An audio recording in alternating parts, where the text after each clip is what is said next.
आज हम लोग फसल उत्पादन एक विषय वस्तु है 8 क्लास के विज्ञान में, है ना। उसी में आज हम लोग आए हैं।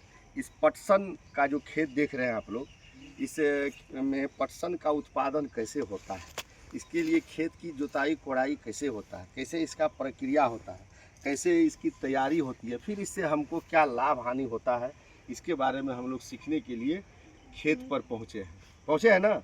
एकदम बाध में, जिसको देहात में हम लोग बाध बोलते हैं, मैदानी क्षेत्र जहाँ खेती होती है वहाँ पहुँचे हैं। ठीक है, देखिए ये पटसन है। क्या है ये? पटसन। इसको जूट भी बोलते हैं, है ना। इसकी बुआई के लिए खेत को 2 तार बार जोता जाता है, फिर उसको समतल बनाया जाता है, और फिर उसमें बीज को हाथ से ऐसे दिया जाता है, या एक कतारबद्ध भी दिया जाता है। उसके बाद इसका गाछ जब 3-4 पत्ते का होता है, छोटा छोटा होता है, तो इसकी गुड़ाई निकोनी होती है, इसको हम लोग कमोनी कहते हैं, है ना, कमाया जाता है। उससे क्या होता है कि मिट्टी हल्का हो जाता है और पौधा में वृद्धि बहुत तेज़ी से होता है।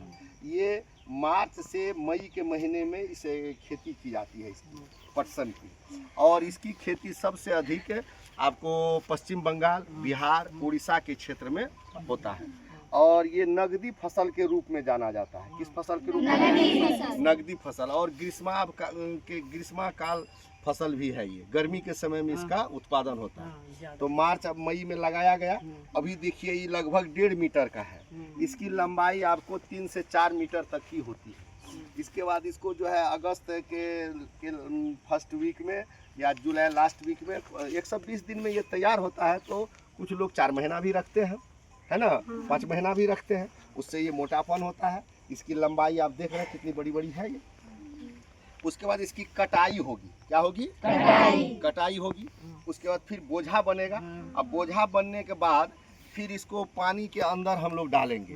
वहाँ पर लगभग 2 हफ्ता 3 हफ्ता पानी के अंदर ये रहता है। उसको रेटिंग प्रक्रिया कहते हैं। क्या कहते हैं? रेटिंग। तो उसमें जो देखिए इस पौधा के ऊपर जो ये परत है, ये जो कोमल कोमल रेशा है, ये रेशा उसमें मुलायम हो जाता है पानी में डालने के बाद। और उसके बाद इसको हम लोग धोते हैं। पानी में क्या करते हैं? धोते हैं, मतलब पटवा को छोड़ाते हैं, है ना। छोड़ाते हैं तो उसका रेशा ऊपर से निकाल लेते हैं हम लोग। फिर उसको सुखाते हैं। सुखाने के बाद उसका कलर सुनहला कलर का हो जाता है। कैसा हो जाता है? सुनहला। इसको सुनहला सोना भी कहा जाता है ना। और फिर मार्केट में बेचते हैं तो नगद राशि की हमको प्राप्ति होती है। इसलिए इसको नगदी फसल भी कहा जाता है। कौन फसल कहते हैं? नगदी फसल। और सबसे बेहतर बात क्या है कि इसके अंदर जो जिस पर ये टिका हुआ है, इसके अंदर जो, तो वो संठी कहते हैं उसको, करकट बोलते हैं। उसको हम लोग जलावन में भी उपयोग करते हैं। टाट फर घर घेरा उरा में भी उसका काम करते हैं।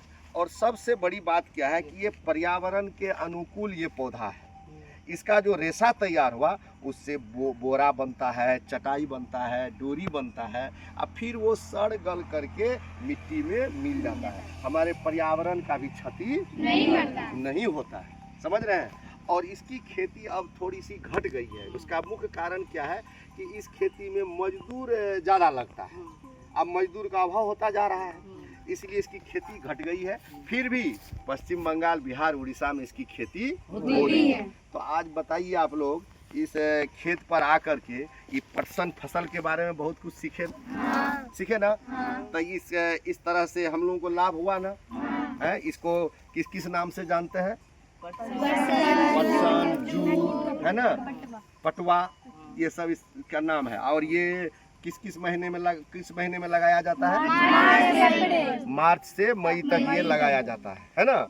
इसकी कटाई होगी जुलाई अगस्त में, है ना। फिर उसकी रेटिंग प्रक्रिया होगी, फिर धोया जाएगा, फिर सुखाया जाएगा। समझ रहे? ये नगदी फसल भी है। तो सीखे आप लोग कि नहीं सीखे? तो ये प्लॉट पर आकर के, जमीन पर आकर के जो हम लोग सीखे हैं, ये अच्छा लगा कि नहीं लगा? लगा ना। चलिए, बहुत बहुत धन्यवाद सब।